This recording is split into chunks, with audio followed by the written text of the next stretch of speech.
How to create an XChat account. So how this works is that XChat works through your existing X account.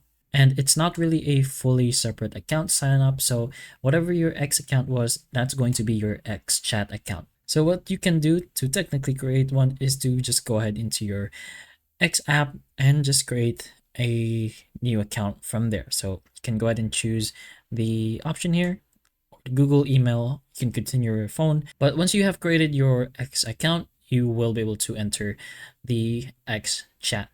So on our device, we don't have the app since it's only for iOS, but we still do have access to the X chat. And if you want to create our new section for the X chat, we can just choose the create passcode option. And once we create our new X chat, then we'll pretty much have it all over here. All we needed was an original X account and of course basically just putting in a password.